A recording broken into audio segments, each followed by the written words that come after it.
Assalamualaikum warahmatullahi wabarakatuh. Shalom, Om Swastiastu, Salam Budaya. Perkenalkan, nama saya Iskia Mario Thomasoa dari kelompok 5 ingin menjelaskan kalimat dan jenis kalimat dalam bahasa Indonesia. Oke, langsung saja kita ke pengertiannya. Yang pertama adalah pengertian kalimat.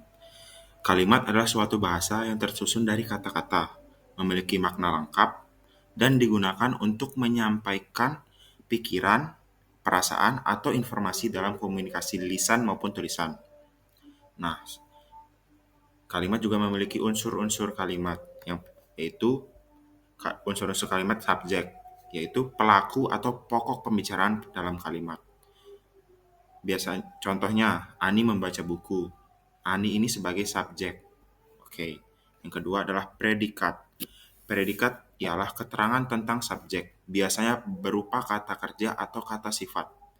Contoh, Ani membaca buku. Membaca itu adalah kata sifat membaca, sedang melakukan. Itu adalah predikat. Oke, selanjutnya adalah objek. Sasaran dari pembuatan predikat biasanya mengikuti kata kerja. Contohnya, Ani membaca buku. Nah, bukunya ini sebagai objek atau mengikuti kata kerja yang tadi, yaitu membaca.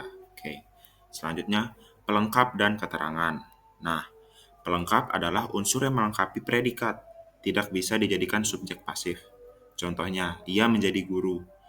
Ia sebagai subjek menjadi sebagai predikat dan guru ini pelengkap. Nah, dan keterangan.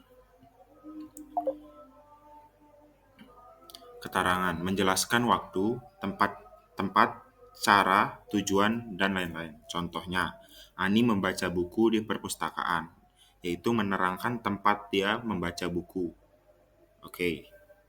Selanjutnya ada syarat kalimat dan pola dasar kalimat dalam bahasa Indonesia.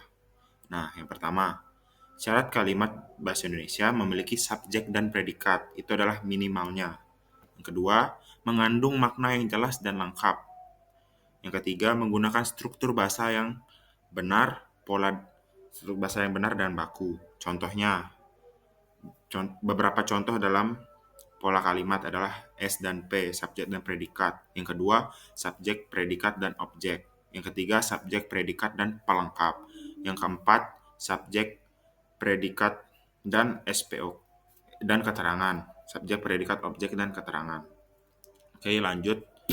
Untuk selanjutnya, jenis kalimat berdasarkan fungsi. Kalimat pernyataan atau deklaratif biasanya untuk menyampaikan informasi.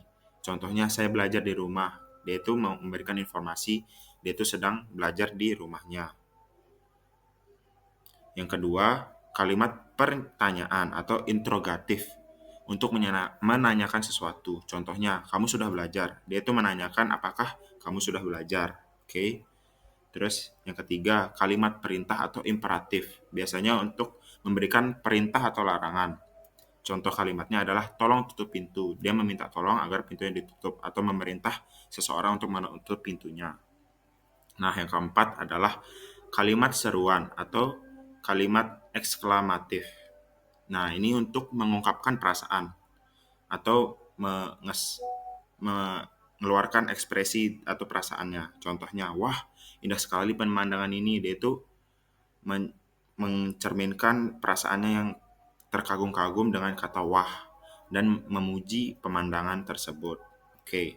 Selanjutnya, jenis kalimat menurut klausanya. Yang pertama adalah kalimat tunggal. Biasanya kalimat ini terdiri dari subjek dan predikat dan juga memiliki contoh Ani membaca buku seperti yang tadi. Oke. Yang kedua adalah kalimat menjebuk. Kalimat menjebuk ini terdiri dari dua klausa atau lebih. Contohnya, Ani membaca buku dan Budi menulis. Oke. Dan ketiga adalah kalimat majemuk bertingkat. Kalimat dengan dua klausa atau lebih yang tidak setara atau klausa utama dan klausa anak. Contohnya, saya belajar karena besok ujian.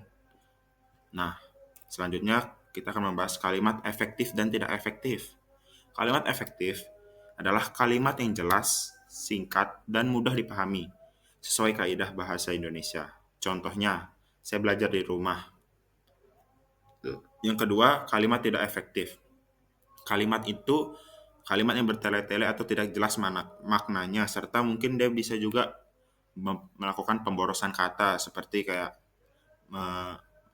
memberikan keterangan dua kali atau memberikan penjelasan dua kali, yang itu pemborosan kata. Contoh kalimatnya, saya itu sedang melakukan kegiatan belajar di rumah. Nah, Denny sedang melakukan kegiatan. Nah, dia tidak perlu menggunakan ketiga kata tersebut. Dia hanya perlu saya sedang belajar, atau saya sedang melakukan, atau saya sedang berkegiatan belajar di rumah. Nah, dia itu pemborosan kata dan bertele-tele.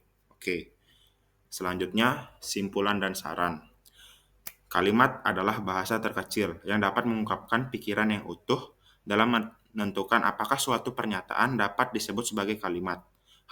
Pertama yang perlu diperhatikan adalah adanya unsur predikat serta kemungkinan pemutasi atau susunan unsur kalimat.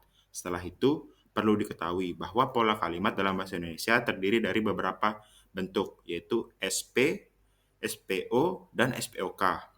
Selanjutnya, kalimat dapat diklasifikasikan berdasarkan fungsinya, jumlah klausanya, kelengkapan unsur, susunan objek, dan predikat, sifat hubungan antara aktor dan aksi, serta inti kalimat dan kalimat inti, termasuk juga kalimat efektif untuk menyusun kalimat yang baik dan benar. Penulisan perlu memperhatikan serta menghindari kesalahan umum, seperti kalimat kontaminasi, ketidakjelasan unsur subjek, dan predikat, penggunaan kata yang berlebihan atau boros kata. Oke, segitu saja dari saya. Mohon maaf kalau bila ada kekurangan dan salah kata. Terima kasih.